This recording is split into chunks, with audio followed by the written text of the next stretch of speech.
No los vamos a leer todos, como saben, iremos poco a poco adelantando en el pasaje, pero hoy vamos a comprender ese pasaje, Génesis 26, de los versículos 26 al 35, por si desean tener también su Biblia abierta ahí y luego ir siguiendo el texto, a pesar de que todo estará como siempre en la pantalla.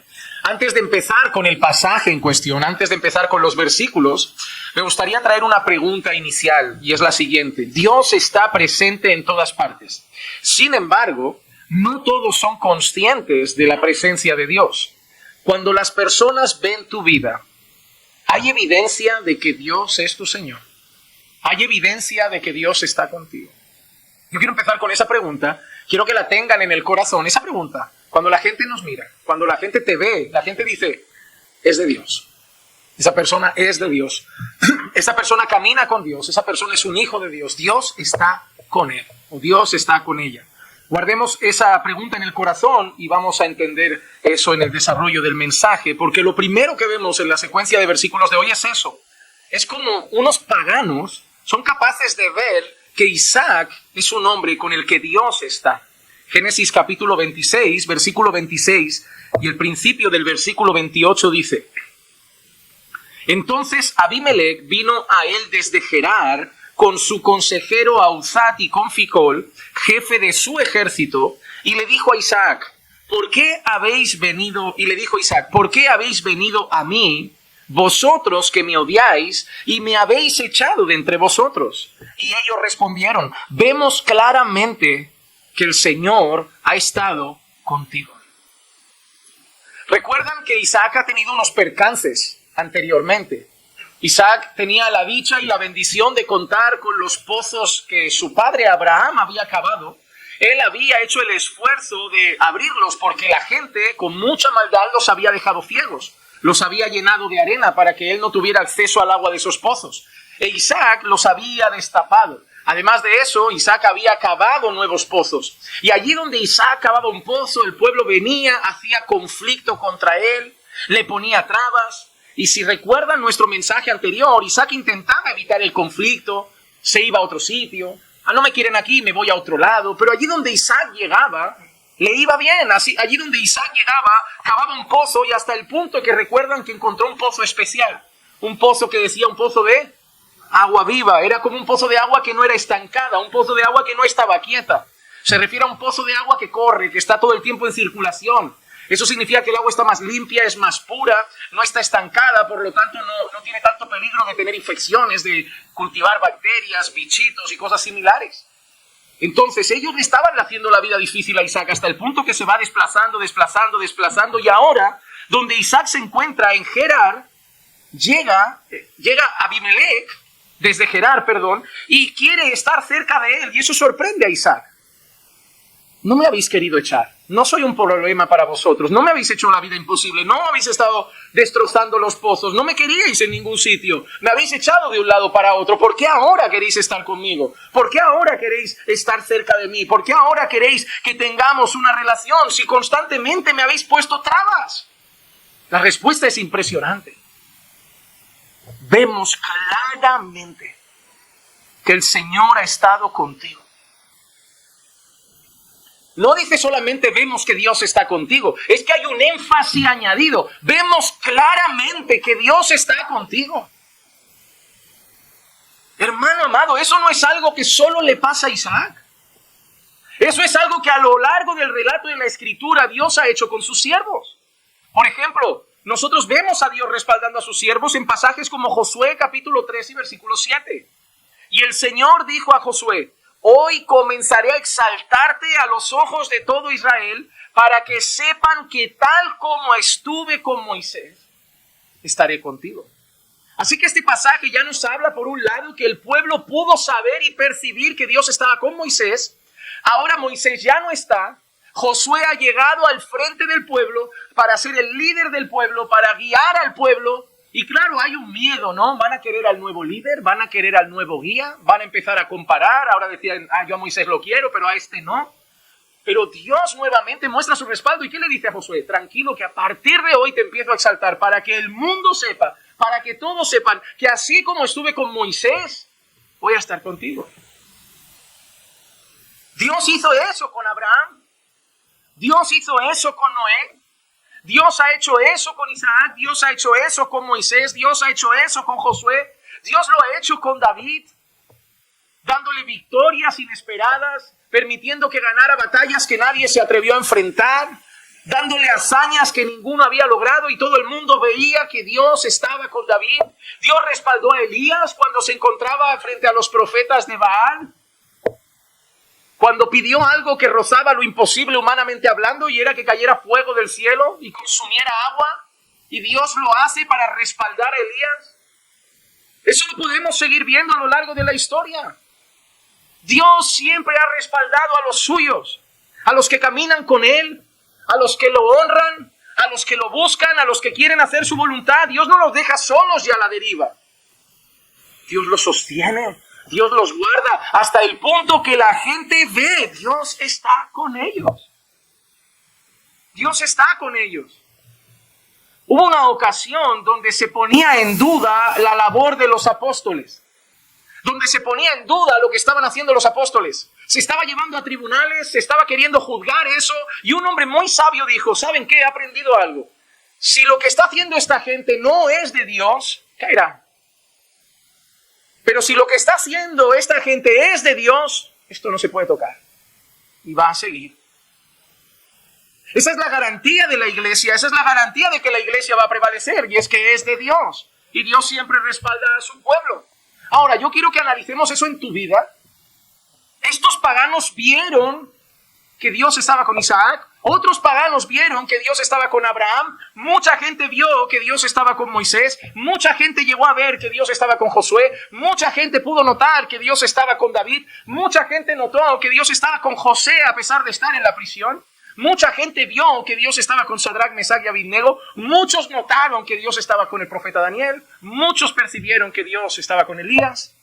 Ahora, mira tu vida y te hago una pregunta. Por tu manera de vivir, por tu carácter, por lo que tú transmites al mundo, el mundo tendría claro, este no es como nosotros. El mundo tendría claro, ante nosotros tenemos un espécimen diferente. Y quizá no entenderían que se trate de Dios, a lo mejor si son ateos, pero dicen claramente no es como nosotros. O pasamos más desapercibidos de lo que pensamos. O somos más parecidos a nuestros amigos, a nuestra familia y a nuestros compañeros de lo que pensamos. Es decir, cuando yo veo el Antiguo Testamento y veo el Nuevo Testamento, yo veo una diferencia entre el mundo y el pueblo de Dios. Y yo hago una simple pregunta, si el mundo nos mira, ¿ve esa diferencia hoy en nosotros? El mundo dice, no, esa gente son raros. O el mundo es capaz de decir, como este hombre, claramente veo que Dios está con él. Hermanos, yo te animo a leer la Biblia. Y a leerte a ti después. Yo te animo a leer la Biblia y a ver al pueblo de Dios. Y la Biblia no te va a esconder nada, no te los va a presentar como superhéroes infalibles. Te va a presentar sus caídas, como la de David. Te va a presentar los miedos de Elías, que llegó a pedir su propia muerte. Te va a presentar las debilidades de Noé. Te va a presentar las mentiras de Abraham. Nos ha presentado ya las mentiras de Isaac. Nos presentó las dudas de Moisés o incluso el ataque de enfado que lo llevó a pecar contra Dios. La Biblia nunca ha escondido las debilidades del pueblo de Dios, pero ha dejado claro que son de Dios, por su manera de andar. Porque han tenido debilidades, pero su línea general de vida era una vida enfocada en Dios y la obra. Era una vida enfocada en hacer la voluntad de Dios, era una vida enfocada en honrar a Dios, era una vida enfocada en cumplir la misión y siendo honrados por Dios. Eran gente que caminaba con Dios y a veces caía. Hoy hay gente en la iglesia que parece que está caída y a veces camina con Dios. No puede seguir así, hermano. Dios no ha cambiado, la iglesia está cambiando. Nos preguntamos qué ha pasado, Dios ya no hace las mismas cosas, ¿por qué no vivimos ciertas cosas? Es que Dios no cambia, pero la iglesia ha cambiado.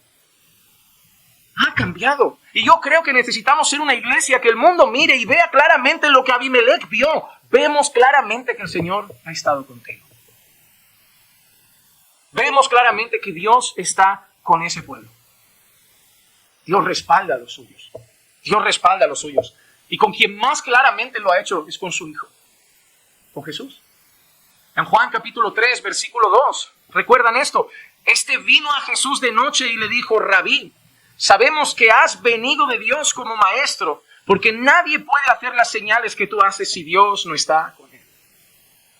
¿Recuerdan Nicodemo? Un líder de los judíos religiosos del momento va a Jesús de noche, probablemente por miedo a que sus compañeros lo vean y luego especulen de qué hace hablando con Jesús, se irá a hacer un discípulo de él. Pero va de noche, pero la frase con la que se presenta, aunque tristemente no reconoce a Jesús como Señor, no reconoce a Jesús como Mesías, solo lo ve como un maestro, pero afirma algo, un maestro que viene de Dios, un maestro que Dios está con él. Y lo dice así: sabemos que vienes de Dios porque nadie hace las señales que tú haces si Dios no está con él. Eso muestra que incluso a los ojos de los jueces populares, incluso a los ojos de los líderes religiosos, Jesús era respaldado por Dios, por las cosas que hacía. Y no sabiendo solamente esto, la propia Escritura en Mateo 3:17 narra este respaldo magnífico del Padre sobre el Hijo. Y aquí se oyó una voz de los cielos que decía: este es mi Hijo amado, en quien me he complacido. No hay más respaldo que ese. No hay mayor respaldo que ese. La propia voz del Creador, la propia voz del Padre desde el cielo, ante todos esos testigos, en el momento en que Jesús es bautizado por Juan el Bautista, diciéndole al mundo: es mi Hijo amado, en él tengo complacencia. Mira qué interesante, con todos los siervos Dios respaldó, aunque no le complacieron en todo. Pero solo de Jesús afirma: en él tengo plena complacencia. Él no falla. Él es perfecto, infalible, Él lo hace todo bien. Él respaldó a Elías a pesar de sus miedos. Él respaldó a Abraham a pesar de su mentira. Él respaldó a Isaac a pesar de su mentira. Él respaldó a Moisés a pesar de sus debilidades. Respaldó a Josué a pesar de sus debilidades. Respaldó a David a pesar de sus caídas. Pero Él, como el Hijo, no ha habido otro. Porque cuando Él decide mostrar su respaldo sobre el Hijo, Él no hay caída. Él no hay debilidad. Él no hay fragilidad, no hay error. Él es toda complacencia para el Padre. Es fácil respaldar a Jesús, porque Jesús lo hace todo bien. Nosotros tenemos una ventaja, que en Cristo tenemos el respaldo del Padre a pesar de nuestra debilidad. Nosotros tenemos el respaldo de Dios sobre nosotros por el Hijo. Porque el Padre se complace en Jesús, nos respalda a nosotros. Porque el Padre se complace en Jesús, nos ama a nosotros. Porque el Padre se complace en Jesús, nos bendice a nosotros. Todo lo que tenemos nosotros es por la complacencia del Padre en el Hijo. Pero eso no quita que debemos honrar al Padre, vivir para la gloria de Dios, obedecer su palabra. Que, hermano, Dios manifestará su respaldo. Cuando el mundo te mira a día de hoy, el mundo ve claramente a Dios en ti. Tu forma de contestar a las adversidades, tu forma de saltar ante los momentos difíciles, tu forma de enfrentar las situaciones, tu vida de oración, conocimiento de la palabra, tu piedad en el caminar, tu humildad, tu mansedumbre, tu manera de enfrentarte a las tentaciones, de batallar con el mundo, de estar en medio de Babilonia. El mundo puede ver, está en Babilonia pero no es de los nuestros, está en Egipto pero no es egipcio, está en Roma pero no es romano. O está diciendo: es un romano que el domingo va a la iglesia. O es un egipcio que el domingo va a la iglesia. O es es de Babilonia pero evangélico. No, hermano. Tienen que ver, está entre nosotros, pero no es de nosotros. Tú sabes lo del mundo en la iglesia, están con nosotros, pero no son de nosotros. El mundo tiene que ver lo mismo al revés, están con nosotros, pero esta gente no es de nosotros. El día que el mundo te vea como un bicho raro, aunque muchas iglesias te hagan entender que no es así, sí, el mundo te va a ver extraño. El mundo no te va a comprender, no comprendieron a Jesús, no te pueden comprender a ti. Porque si a ti te comprenden y no comprenden a quien tú representas, hay un fallo en esa línea de pensamiento. No puede ser que el mundo no llegue a aceptar a Jesús y te llegue a aceptar a ti plenamente, no. Algo no cuadra. Si a él lo aborrecieron y tú lo representas a él, la consecuencia debe ser la misma. Mira qué sencillo es. En España antes hablamos de política con unos hermanos, de Vox, de Abascal.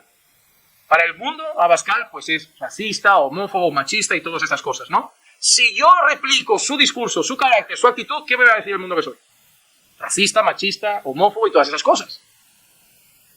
Es muy raro encontrarte a alguien de Vox ocupando una casa, haciendo malabares en un semáforo, promoviendo el antisistema. Claro que no, ¿verdad? No cuadra. Es como decir: yo soy de Vox. Pero eso ocupa. Sí, de Vox y ocupa y esto. No cuadra, ¿verdad? Es como que no casa. Hay una representación un poco rara en eso, ¿no? Nosotros representamos al Señor. La iglesia es la embajada de Dios en la tierra. Es la embajada del reino de los cielos. Cada país tiene su cultura. Cada país tiene sus costumbres y el reino de Dios, la embajada, tiene que estar representada por ciudadanos de ese reino que viven bajo la cultura, los valores, principios y normas de la constitución de ese reino, que es la santa palabra de Dios. Y deben haber una diferencia entre el mundo y nosotros, claramente. Por eso Pablo lo dice en Romanos 12, no os conforméis a este siglo. Transformaos por medio de la renovación de vuestro entendimiento. No podemos estar conformados a este mundo, ni en carácter, ni en principio, ni en valores. Y cuando vivamos al revés, entonces dirán, no son de aquí. Bichos raros, son extraños. A los jóvenes le dirán, tienes una mente antigua, esos son valores que tenía mi abuelo. Eso de la virginidad, de cuidarse en el noviazgo. Si te dicen eso tus amigas, vas bien. Cuando te lleves bien con todas las compañeras de la universidad es cuando hay que sospechar. Cuando salís, las conversaciones todas en casa, que están en todos los grupos de WhatsApp y te ríes de los mismos chistes, es cuando eso choca. Es cuando de golpe no estás en la cena de empresa, te sales del grupo de WhatsApp de la compañía, no ríes el chiste del jefe malsonante o verde, que empiezan a decir raro, y ahí va bien. Cuanto más raro para el mundo, normalmente es mejor. Cuanto más tranquilo en el mundo, algo no está andando muy fino. Porque si teóricamente llevamos la luz, el mundo ama la luz. A la luz de la Escritura, el mundo odia la luz, porque sus obras son malas. Si teóricamente somos luz y llevamos la luz de Cristo, el mundo nos va a tener que aborrecer, porque sus obras son malas. Entonces, cuando encajamos mucho con el mundo, hay algo sospechoso. Abimelech vio que Dios estaba con Isaac. El mundo tiene que ver que Dios está con nosotros, que somos de Dios. Somos de Dios. Una canción antigua que los que llevan tiempo en la iglesia sabrán y habrán oído alguna vez. ¿Te acuerdan esa frase? Somos el pueblo de Dios. Somos un pueblo especial. Es la realidad, no hay cómo mentir. Somos un pueblo especial. Un pueblo distinto. Sí, no tenemos antenas, ni somos verdes. No venimos de Venus o Marte. Pero somos distintos en valores, en principios, en carácter, en conducta, en metas, en objetivos, en deseos, en prioridades, en motivaciones, en lo que mueve nuestra vida. Todo eso es distinto. Todo eso es distinto porque Cristo es el ancla de todo. Ahora, después de reconocer que ven claramente a Dios con ellos, después de reconocer que ven claramente a Dios con Isaac, ¿qué intenta hacer ahora? Buscar el favor de Isaac. Versículos 28 y 29 dice, así es que dijimos, haya ahora un juramento entre nosotros, entre tú y nosotros hagamos un pacto contigo, de que no nos harás ningún mal, así como nosotros no te hemos tocado, y solo te hemos hecho bien. Ay, Señor. La gente olvida rápido lo que te hace, ¿no? O sea, rápido. Y te hemos despedido en paz. Bueno, discutible, pero vamos a dejarlo ahí. Tú eres ahora el bendito del Señor. Hermano, ¿recuerdan que Abraham mintió con lo de su mujer e Isaac mintió con lo de su mujer? Pues así como en lo malo parece que se replicaron, en lo bueno también. Porque este rey quiere hacer un pacto con Isaac de llevarse bien. Es sencillo el pacto y el juramento. Nosotros no te haremos nada, tú no nos harás nada, todos en paz. Obviamente es un acto hecho desde el miedo. Viendo que ese pueblo prospera, crece, es como que hecho desde la cobardía. Pero no es la primera vez que pasa, porque en Génesis 21, versículos 22 y 23 dice, aconteció por aquel tiempo que Abimelech con Ficol, comandante de su ejército, habló a Abraham diciendo, Dios está contigo en todo lo que haces. O sea, ese Abimelech era otra generación, eso es un título. Y le dijo a Abraham, al padre de Isaac, que le dijo, vemos que Dios está contigo en todo lo que haces. ¿Qué le ha dicho Abimelech a Isaac? Vemos claramente que Dios está contigo. ¿Qué deseo más grande en mi corazón sería ver que Dios está con un padre y que llega a estar con su hijo? ¿Qué deseo más grande en mi corazón sería ver que eso pasa en esta iglesia? Decir que veo a padres caminar con Dios y el día de mañana decir que veo a sus hijos caminar con el mismo Dios de sus padres. Así como pasó con Abraham y con Isaac. Pero estoy seguro que Abraham dedicó mucho tiempo a hablarle a Isaac de Dios. Que invirtió mucho tiempo en ayudar y a entender y a enseñar a Isaac a caminar con Dios. Y hoy en día los padres quieren hacer eso de brazos cruzados. Que sus hijos lleguen a andar con Dios. sin ellos hablarles apenas de Dios. Yo creo que hay una carencia en esa área. Dios está contigo en todo lo que haces. Ahora pues, júrame aquí por Dios que no obrarás falsamente conmigo, ni con mi descendencia, ni con mi posteridad, sino que conforme a la bondad que te he mostrado, así me mostrarás a mí y a la tierra en la cual has residido. ¿No parece una réplica? Primera frase, vemos que Dios está contigo, a Abraham y a Isaac. Segunda frase, hagamos un trato de no hacernos daño, Abraham e Isaac. Tercera frase, porque te hemos tratado bien y no te hemos hecho ningún mal. Es exactamente el mismo discurso, es exactamente lo mismo, exactamente igual. E Isaac va a reaccionar de la misma manera que reaccionó su padre. Y eso nos muestra algo. Dios estaba bendiciendo a Abraham de tal manera que el mundo sabía que Dios estaba con él, y asimismo está bendiciendo a su hijo de tal manera que el mundo sabe que Dios está con Isaac. ¿Por qué pasa eso? Porque Dios es fiel. Y Dios le había prometido eso a Abraham. En Génesis 12, versículo 2 dice, haré de ti una nación grande y te bendeciré y engrandeceré tu nombre y serás bendición.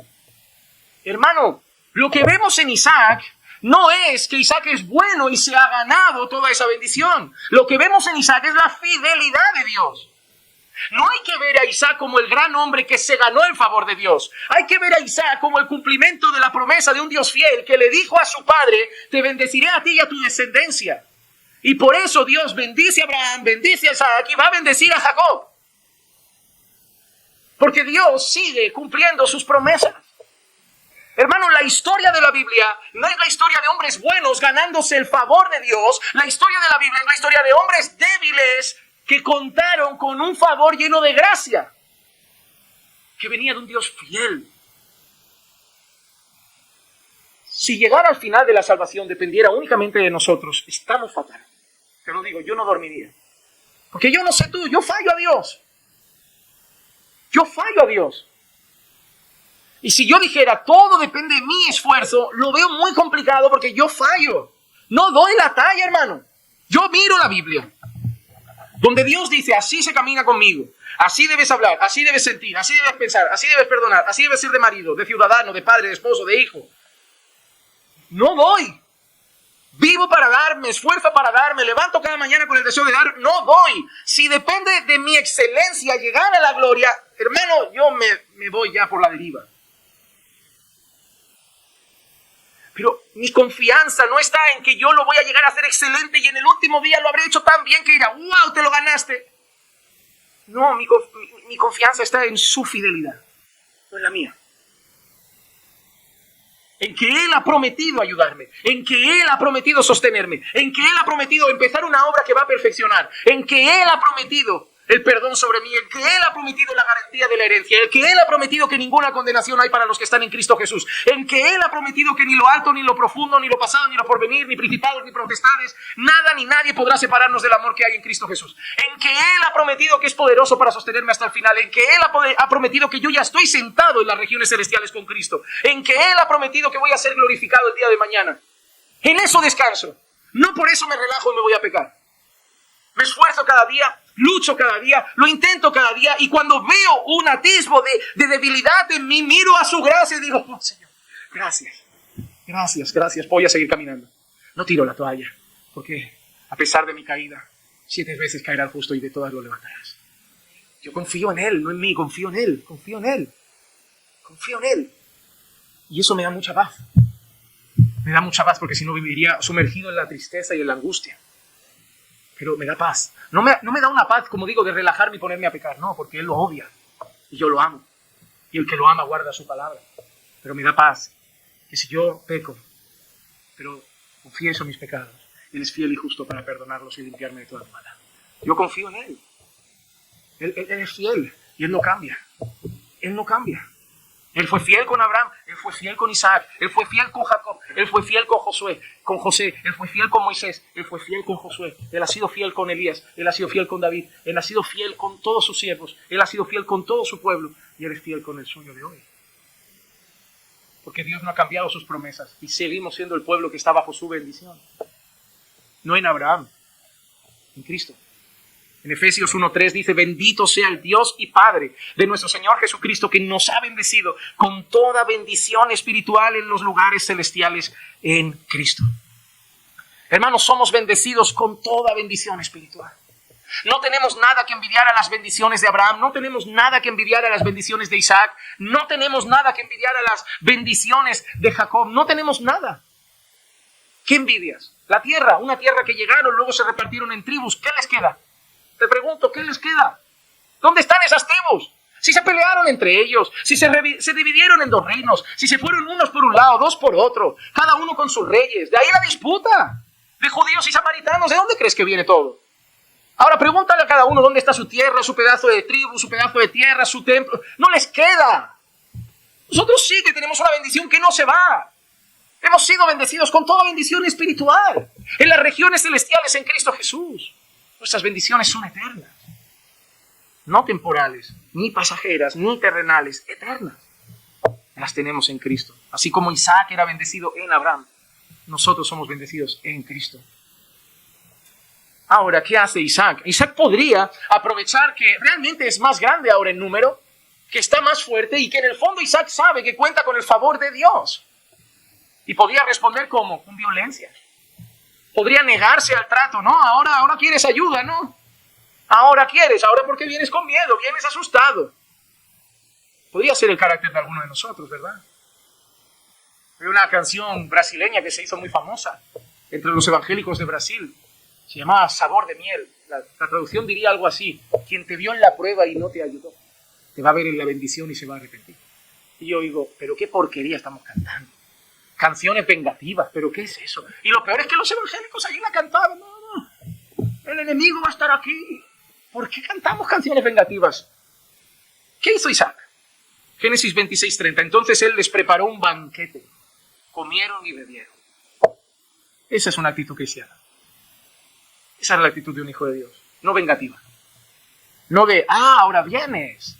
Ahora, cuando yo te necesité, cuando yo pasé por ahí, cuando yo estaba peor, cuando no era tan grande mi pueblo, ahora vienes. No, es un hombre de Dios. Es ahí donde vamos a ver si somos gente de Dios. Es ahí donde se va a ver si realmente Dios está con nosotros. Hermano, la gente no va a ver que Dios está contigo cuando tengas una casa. ¿Sabes por qué? Porque hay mundanos con 2 casas. La gente no va a ver si Dios está contigo cuando tengas un Porsche, porque hay mundanos que tienen 4 Bugattis. La gente no va a ver si está contigo Dios cuando tengas 1 millón en el banco, porque hay mundanos que tienen 20. Así que dejemos de pensar que el mundo verá que Dios está con nosotros cuando seamos ricos y prósperos, porque el mundo es tremendamente exitoso en las finanzas. El mundo va a ver que Dios está con nosotros cuando el mundo es incapaz de perdonar y nosotros perdonamos. El mundo va a ver que Dios está con nosotros cuando ellos piden venganza y nosotros ponemos la otra mejilla. Vi una escena en un vídeo de YouTube, no sé si seguirá todavía circulando por ahí, de un chico, de un hombre que había matado, creo que a varios chavales. Y en el juicio, en Estados Unidos creo que fue, dejaron que las madres y el padre pudieran hablarle al asesino. Que lo habían sentenciado, no sé si a cadena perpetua, y le podían hablar. Y todas las madres, lo normal, se desahogaban, ¿no? Ojalá te pudras, ojalá te vaya mal, ojalá te peguen, ojalá te maten, ojalá te mueras, te mereces mucho más, mataste a...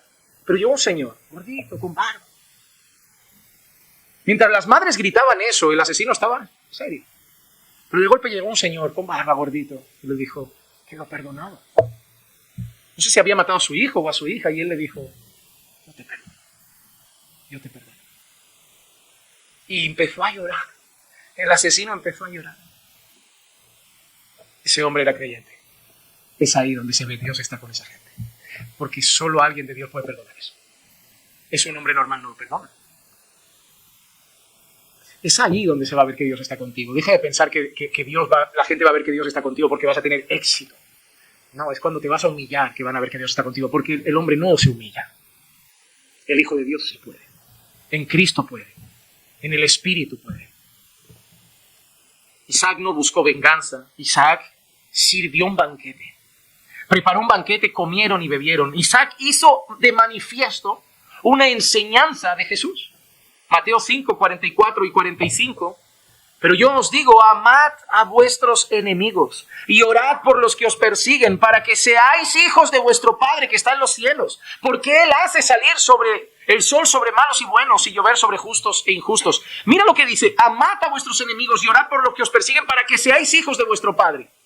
Es decir, pero no somos ya hijos de Dios. Sí, pero lo que quiere decir el texto no es para que os volváis hijos de Dios, es para que quede de manifiesto que lo sois. Porque los que no son hijos de Dios es imposible que quieran amar a sus enemigos y orar por los que les persiguen. Pero para que quede de manifiesto que vosotros sí sois de Dios y Dios está con vosotros, vosotros sí vais a amar a vuestros enemigos y orar por los que os persiguen. ¿O no enseña la Escritura? Porque si amáis a los que os aman, ¿qué diferencia hay entre vosotros y el mundo? Si saludáis a los que os saludan, si tratáis bien a los que os tratan bien, si sois amigos de los que os ríen las gracias, y el que no, cada uno por su lado, la pregunta que nos plantea la Escritura es, entonces solo contestadme algo, ¿qué diferencia hay entre vosotros y los de ahí fuera? ¿Cómo marcaremos la diferencia? Serás amigo del que no te trató tan bien, perdonarás al que te ofendió, amarás al enemigo y orarás porque el que desea mal para ti. Entonces sí veremos que hay una diferencia entre el mundo y vosotros. Isaac no solo puso de ejemplo un mandamiento de Jesús, sino que Isaac puso de ejemplo unas instrucciones del apóstol Pablo, Romanos capítulo 12, versículo 17 al 21. Nunca paguéis a nadie mal por... ¿Isaac podía pagar mal con mal? Sí. Por eso muchas veces pasan cosas y dice, oye, aprovecha y saca ventaja, sácale un dinero a la empresa, y el creyente de golpe dice, yo no quiero aprovechar y sacar ventaja, a mí con que me den lo mío y me dejen ir en paz, ya está, yo no quiero líos. Y ahí el abogado, no, que nos llevamos 10.000, ¿qué tal? No, yo no soy como el mundo, yo no aprovecho cada esquina para sacar beneficio. Yo quiero irme en paz. Incluso te digo más, y si me voy sin nada, me voy sin nada, porque mi interés no está en eso. Yo no estoy aquí para reivindicar derechos. Yo estoy aquí para hacer la voluntad de Dios. Y a veces, en según qué situaciones, perder es exaltar a Dios. En mirar a Dios y decir, tú sabes que yo esta la peleaba y me iba con la razón, pero me voy a callar por ti. Por ti. Nunca paguéis a nadie mal por mal. Respetad lo bueno delante de todos los hombres, como leímos el otro día. Si es posible, en cuanto a vosotros dependa, estad en paz con todos los hombres. Amados, nunca os venguéis vosotros mismos, sino da lugar a la ira de Dios, porque escrito está, a mí es la venganza, yo pagaré, dice el Señor. A mí me llega una hermana y me dice, hermana, mira lo que me hizo la hermana. Si yo soy creyente y no mundana, le diré, perdona, reconcíliate. Si alguien tiene algo contra su hermano, ve y se reconcilia, para tu ofrenda. Ni puedes ofrendar, hermana, hasta que no hagas las paces con ella. Yo venía aquí para encender tu corazón y que también la odias. ¿Cómo que perdona? Sí, porque ya no somos las mismas dicharacheras de antes. Somos de Cristo. Y es ahí donde se va a ver si Dios está con nosotros. Porque al final, si cantas alabanzas, lees la Biblia, vas al culto, pero a la hora de perdonar, eres la misma. Me parece que eres la misma, solo que el domingo vas a la iglesia. Por mucho tiempo en España había gente que el domingo iba a misa y el sábado se iba con prostitutas. El domingo iba a misa y tomaba cocaína, el domingo iba a misa y pegaba a la mujer. Pero eran católicos, ¿no? Porque es cultura. Hay gente que son evangélicos así. El domingo han cambiado la misa por el culto, pero de lunes a sábado son los mismos. No, hermano. Para mí, cristianismo complicado es este. Estar en paz con todos, amar al enemigo, no pagar mal con mal. Mía es la venganza, dice el Señor. Pero si tu enemigo tiene hambre, mira qué pasó con Isaac. No tuvo ni hambre, le brindó un banquete. Si tu enemigo tiene hambre, dale de comer. Y si tiene sed, dale de beber. Porque haciendo esto, carbones encendidos amontonarás sobre su cabeza. Una vez explicando ese texto a un joven en la distancia por internet, porque tenía el corazón enfadado con alguien, le planteé este pasaje. Y como me respondió, me hizo mucha gracia. Me dice, lo entendí, pastor. Lo voy a tratar bien para amontonar carbones. Digo, no, hombre, no lo has pillado. Digo, no, la idea no es tratarlo bien para ver si se quema. No has entendido lo de los carbones encendidos.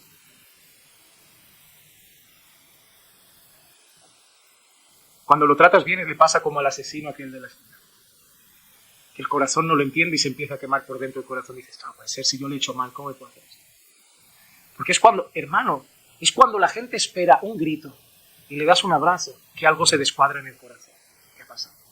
Si yo vine a pelear y me acaba de abrazar, ¿qué pasa? Es cuando hacemos eso. Esos son carbones.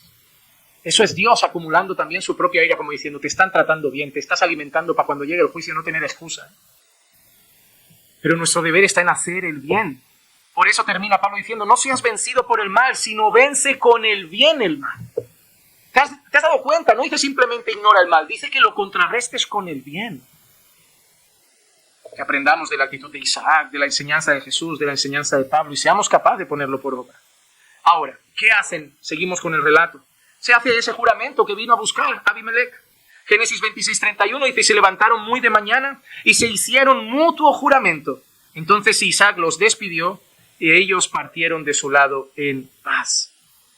¿Y cómo sigue la secuencia? Versículos 32 y 33. Volvemos a ver una bendición de Dios sobre el pueblo. Dice, y sucedió que aquel mismo día los siervos de Isaac llegaron y le informaron acerca del pozo que habían cavado y le dijeron, hemos hallado agua. Y lo llamó Seba. Por eso el nombre de la ciudad es Beerseba hasta hoy. Mira qué interesante. Justo cuando Isaac trata al enemigo bien, justo cuando Isaac hace las paces, justo cuando Isaac paga el mal por bien, justo cuando Isaac es capaz de servir al enemigo, Dios lo honra. ¿Sabes qué? Nuevamente se ve claramente que Dios está contigo. Hermano, nosotros no hacemos cosas buenas para ganarnos el favor de Dios, pero Dios bendice la obediencia. Una cosa no quita la otra. No obedezco para que Dios me recompense, pero Dios de corazón como Padre premia la obediencia. Dios honra la obediencia de su pueblo. Dios bendice a un pueblo obediente. De la misma manera que te afirmo que Dios puede disciplinar duramente a un pueblo rebelde. La Biblia es clara. Que toda la salvación sea por gracia. Que el legalismo implica, me porto bien para ganarme el favor de Dios. No, el favor de Dios lo tengo en Cristo. Hago lo que es correcto no para ganarme el favor de Dios, porque el favor de Dios lo tengo ya. Hago lo que es correcto porque amo a Dios. No para tener su favor, sino para su deleite y para su gloria. Y en esa relación donde ya tengo su favor y yo lo obedezco para honrarlo y exaltarlo por amor, Él además de eso es tan bueno que dice, encima te bendigo. Dios bendice la obediencia. No debemos obedecer para ser bendecidos, debemos obedecer por amor, pero Dios bendice la obediencia. La bendición nunca debe ser la motivación, Dios debe ser la motivación. La bendición es simplemente el resultado de ello.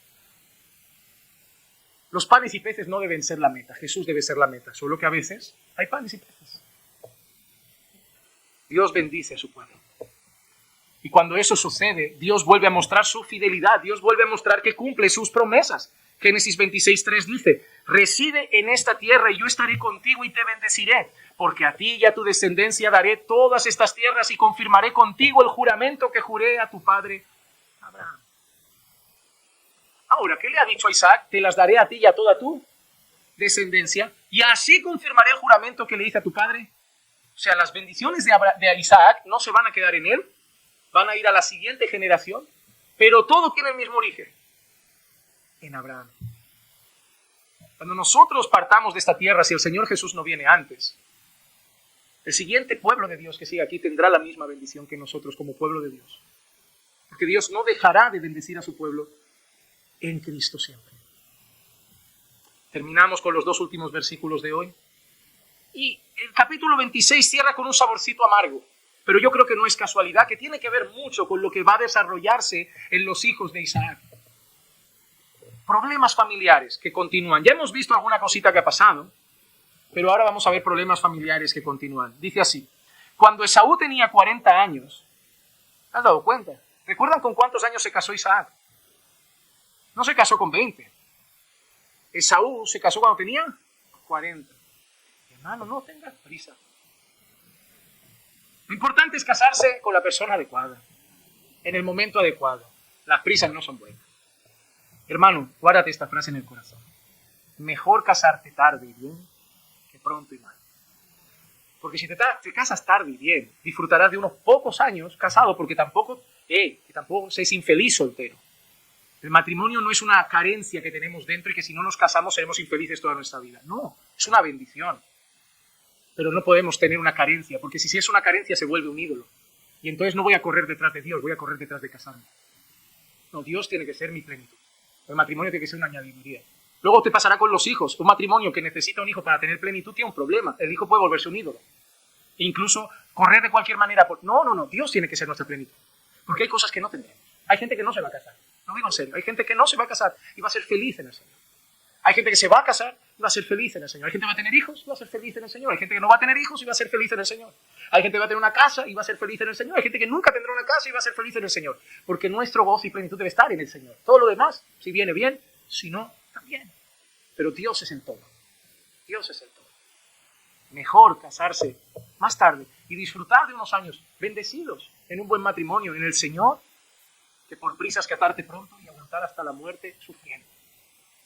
Porque no lo hicimos bien. Hermanos, mejor siempre busca la guía de Dios y no la del corazón, que a veces es un estorbo. Esaú tenía 40 años y se casó con 2 mujeres.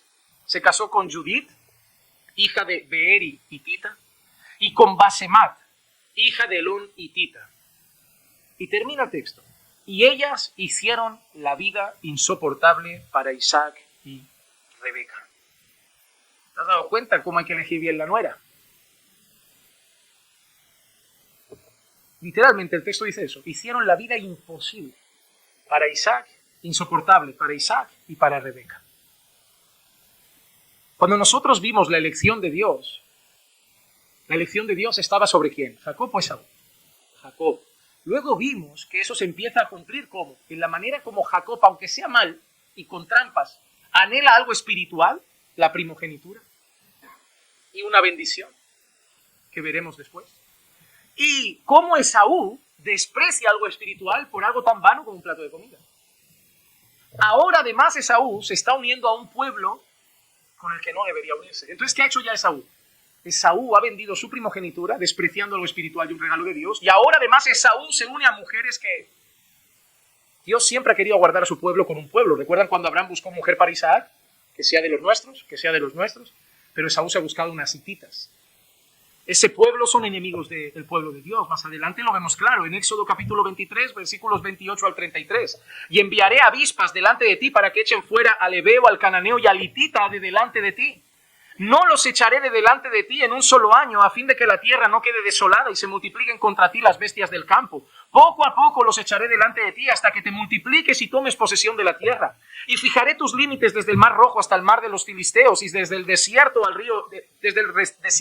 hasta el río Éufrates. Porque en tus manos entregaré a los habitantes de esa tierra y tú los echarás de delante de ti. No harás pacto con ellos ni con sus dioses. Ellos no habitarán en tu tierra, no sea que te hagan pecar contra mí. Porque si sirves a sus dioses, ciertamente eso será tropezadero para ti. Esaú no solo vendió su primogenitura despreciando lo espiritual, se casó con mujeres de un pueblo pagano que adoraba a dioses falsos.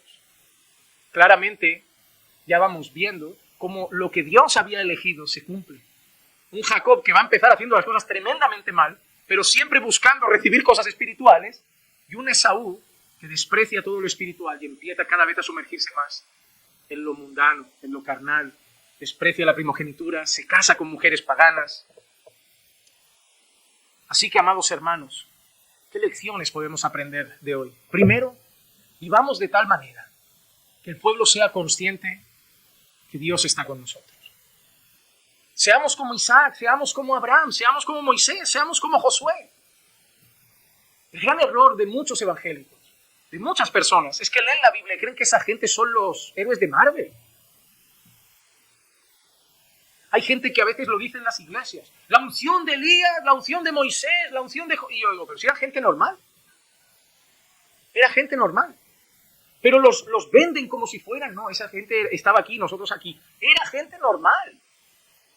¿Qué estaba haciendo David cuando Dios llega? ¿Pastorear ovejas? ¿Despreciado por la familia? Dime, ¿qué tenía de especial David? Era un adorador. ¿Que le daba el arpa? Tú dale la guitarra si quieres, pero... que no le veo tan especial en el sentido de que no le veo poderes de superhéroe. Es más, mostró claramente debilidad, un problema grave con la inmoralidad. Mostró muchas cosas de su corazón. No era un superhéroe. Era un hombre conforme al corazón de Dios. Es decir, tú puedes ser como David. ¿Qué tenía Moisés? No, hermano, Moisés lo que hizo no lo hizo Moisés, lo hizo Dios. No, Moisés abrió, no, Dios abrió. Moisés trajo, no, Dios dio el maná. Moisés, no, la piedra, fue Dios el del agua, fue Dios el del maná, fue Dios el de las plagas. Moisés solo fue un instrumento. Solamente que fue un hombre que en un momento preciso dijo, viviré para Dios. Lo buscaré, y si me dice sube al monte, subiré, y si me dice ora, oraré, y si me dice predica, predicaré, y si me dice habla, hablaré, y si me dice circuncida, circuncidaré. ¿No lo podemos hacer nosotros? No podemos hacer lo que hacía Moisés. Si Dios dice derecha, iré a la derecha. Si Dios dice canta, cantaré. Si Dios dice ora, oraré. Si Dios dice predica, predicaré. No lo podemos hacer. Pues sí, y de la misma manera que Dios estuvo con Moisés, estará con nosotros. No eran superhéroes. La Biblia se ha encargado de no esconder sus caídas para que lo tengamos claro, para que la gloria sea solamente para Dios y para que además tengamos la certeza de que podemos ser instrumentos en sus manos. Yo leo biografías, a mí me gustan las biografías. Ay, cómo me encantaría tanto poder predicar como Jonathan Edwards, ese sermón de pecadores en las manos de un Dios airado. Pastor, cuentan que se convirtió toda la sala. ¡Qué hombre! Digo, ¿qué hombre? No era un superhéroe, no tenía alas. Lo que también cuentan, y no sé si lo has escuchado, que ese hombre pasó 3 días encerrado en la habitación antes de predicar ese sermón. Que no quiso salir ni para beber agua. Que la gente incluso decía que solo cuando entró en la capilla le brillaba el rostro, casi como Moisés cuando bajó del monte. Y pastor, y ese John Knox, ese hombre cambió Escocia. Cuando John Knox empezaba, Escocia era mayoritariamente católica, y cuando ese hombre acabó, era protestante. Pero no tenía alas tampoco. Pero no sé si te han contado también que su mujer escribía y relataba que ese hombre se metía en la habitación y no salía para comer, no salía para cenar, no aparecía durante horas y horas y horas, y que su mujer ponía la oreja en la puerta para ver si le había pasado algo, y solo escuchaba una tras otra, un hombre gritar, dame Escocia o muero. Pastor, y ese Spurgeon, que hasta hoy el tabernáculo está ahí en Londres, firme, qué predicador, Pues ese predicador ni pisó un seminario. ¿Y qué iglesia? Dice que miles de personas se reunían. ¿Te han contado lo que tenía esa iglesia en el sótano? Cuando gente iba a hacer un tour por ahí, a veces alguno de los pastores les decía, ¿queréis que os enseñe la sala de calderas? Le preguntaban, oye, ¿cómo pueden haber tantas conversiones? Y ellos decían, ¿queréis que os enseñe la sala de calderas? Ah, ¿tenéis la sala de calderas? Sí, para calentar el ambiente aquí arriba. Los bajaban y habían 120 personas orando por la predicación de arriba. Y pregúntale a Spurgeon cuántas series se vio de Netflix. ¿Cuántas películas vio? Ah, pastor, es que el problema es que no tenían tele. Ah, y tenerla significa tener que verla. Y que haya Facebook significa tener que tener una cuenta, y que haya Instagram significa tener que tener una cuenta, y que haya WhatsApp significa tener que estar escribiendo todo el día. Ellos no tenían tele, sí, pero tenían bares, tenían lugares de recreo también. La diversión no la inventamos nosotros, ya existía de otras maneras. Lo que pasa es que esa gente vivía leyendo, estudiando, escribiendo, por eso leemos sus libros. Y yo no sé si a ti te pasa, a mí me pasa, digo, me siento tonto a lo de esa gente, yo no llego a la mitad de estos conceptos. Claro, cuando yo me puedo pasar mejor 2 horas leyendo, 3 horas leyendo, esta gente se pasaba 12 al día, no tenía distracciones, su mente era Dios, Dios, Dios, Dios, Dios, Jesús, el Evangelio. Claro, llegaban a unas profundidades. Hermano, nadie ha sido un superhéroe, solo que ha habido gente que se ha dado a Dios. Y yo no quiero ser Spurgeon, ni yo no quiero ser Jonathan Edwards, y yo no quiero ser John Knox, ni Moisés, ni David, yo quiero ser Juan Manuel, pero Juan Manuel dado a Dios. Y Dios hará conmigo algo diferente. Pero estoy convencido de que si yo me doy a Dios, mi mujer se da a Dios, tú te das a Dios, Dios hará contigo algo. Pero seamos honestos. Miramos poco. Así que no podemos esperar mucho. Sí que tenemos 2 opciones. Y las 2 tenemos que ser realistas. Conformarnos con cómo estamos y decir, mira, yo me conformo con tampoco, quedarme aquí sentado, seguir así el resto de mi vida tranquilito, porque más no le voy a dar. Si lo quieres, pero es la realidad. No puedes esperar algo sin dar nada. O decir, no, yo quiero vivir más.